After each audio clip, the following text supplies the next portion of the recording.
Selon les témoignages qui circulent un peu partout. Nous avons découvert que c'est le voisin de ma petite sœur parce que... Mais moi aussi, personnellement, sans vous mentir, il y a le locataire de mon père, nous sommes allés faire l'entretien du terrain au vin d'eau, qui dit être le tonton du jeune homme. Et il explique un peu les situations bizarres. Et quand j'écoute l'audio de la dame qui circule sur les réseaux sociaux, je me rends compte que l'histoire est à peu près similaire. L'enfant connaissait les gens qui ont eu à l'enlever. Oui, parce que dans la version que le locataire de mon père raconte, c'est qu'on a envoyé l'enfant à la boutique acheter des mangues. La petite distance de la maison à la boutique qui n'est pas très loin, là, l'enfant a disparu. Et comme c'est un grand, ils estiment que si l'enfant a disparu, c'est que certainement quelqu'un qui le connaissait a appelé parce que de là à là, il y a les gens, il y a la circulation, ça circule. L'enfant ne peut pas disparaître comme ça en fait. On ne peut pas venir enlever l'enfant là et personne n'a vu. Ils ont même demandé à la dame qui vend les mangues, est-ce que l'enfant est arrivé ici? Elle a dit non. Donc ça veut dire que la petite distance là, il y a quelqu'un qui connaît l'enfant qui a eu emmené l'enfant quelque part. Et l'enfant a certainement suivi vu qu'ils se connaissent. Et quand tu écoutes l'audio de la dame... Investigation faite par nous-mêmes, la famille, nous avons découvert que c'est le voisin de ma petite sœur, parce que c'est le fils de ma petite sœur, qui a enlevé l'enfant avec 4 autres complices. Tous sont arrêtés, sont à la police judiciaire. Ils disent qu'il y a des personnes au-dessus. Mais dès qu'il faut citer les noms, ils se taisent.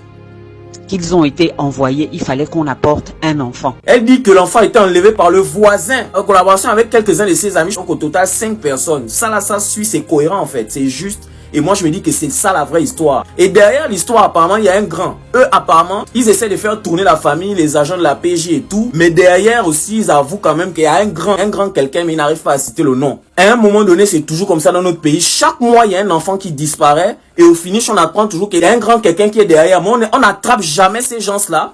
Donc nos enfants vont disparaître chaque mois, chaque jour dans ce pays. Parce que c'est vous, nous, on ne saura pas. On ne va pas avoir une justice claire.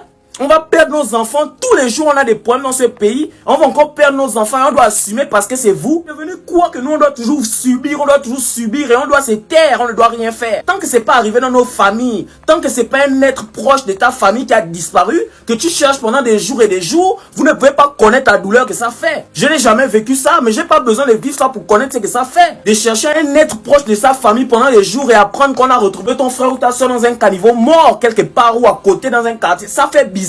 Ça fait mal, ça détruit. Imaginons les parents de cet enfant. On a déjà tous les problèmes, vous venez encore nous ajouter ça. Trouvez-nous le responsable. Trouvez-nous le responsable. Dites-nous exactement ce qui s'est passé. Et c'est ça le problème. On n'a jamais de suite concrète. On ne nous dit jamais la vérité sur ce qui se passe. Qui est derrière l'enlèvement de l'enfant? On doit savoir ça à partir de maintenant. Vous avez attrapé des gens. Si vous avez attrapé des gens, ils vont parler. Que vous le vouliez ou pas, ils vont parler.